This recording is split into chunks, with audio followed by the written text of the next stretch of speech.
Pieci G būs līdzīgi kā pašlaik 3G un 4G, tad 3. un 4. paudze. Viņi ir mums jau pašlaik visapkārt, arī šeit filmējot šo ierakstu. Mums ir gaisā droši vien simtiem dažādu radiosignālu, radioviļņu. Un atgādinot tos fizikas pamatprincipus, tad būtībā viss ir viļņi. Redzamā gaisma, saules starojums, ionizējušais starojums, tad rengens galu galā, ja, tad faktiski radio, mikroviļņu krāsnes, tie visi ir viļņi.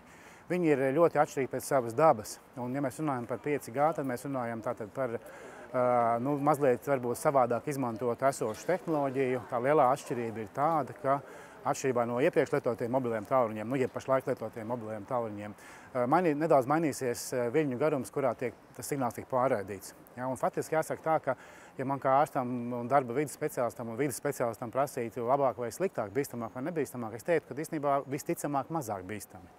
Jo tas, kas principā mainīsies, tā lielā principāla atšķirība ir tā, kad šie gigaherci, ja, tad faktiski tas izmantotais viļņu garums, viņš būs ārkārtīgi īss.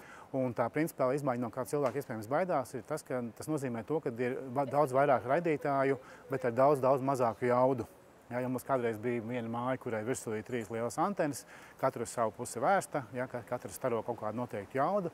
Tagad mums būs uz katru, ne uz katras mājas, bet tik pa puskilometram maziņa anteniņa ar daudz mazāku jaudu. Jauda, par kuru mēs runājam, droši vien būs zem procenta no pieļaujamās normas, no tā, ko mēs uzskatītu par relatīvi drošu.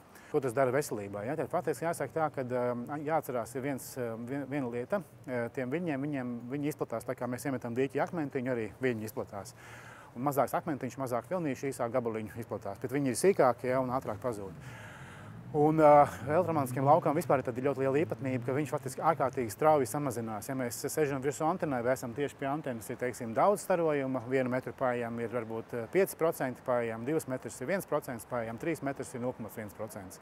Tad, ja mēs runājam par to reālo ikdienu, kurā cilvēki atradīsies, viņi nekad nebūs metri no antenas. Ja, līdz ar to arī pie antenas jau izstarojuma līmenis ir zemāks nekā iepriekšējām tehnoloģijām. Tad, teiksim, 50, 100, 150, 250, 350 metru attālumā tā viļņa enerģija faktiski ir ļoti zema. Visi elektromagnetiskie starojumi, ja, kas tad var būt ļoti dažādas lietas, redzamā gaisma, piemēram, arī, vai radiosignāls, ja, par kuru runājam, tur viņus dala tādās divās lielās grupās, ionizējoši un neionizējoši.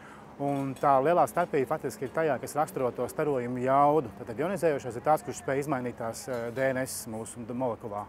Viņš var mainīt to, kā attīstās šūna, kā viņa aug, kā viņa mirst un tam līdzīgi. Un tur tiešām ir pierādīts, un tas ir pamatots, ka viņi ir bīstami. Atceramies Černobiļu, Fukušimu un daudz citus vārdus.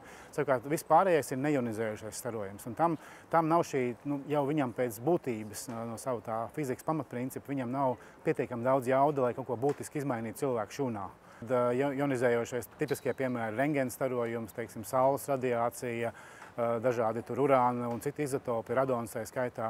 Savukārt neionizējošais, redzamā gaisma, infrasakanais starojums, siltums starojums, piemēram, radiosignāli, un tā skaitā arī 5G, tātad mobilo tālruņu signāls.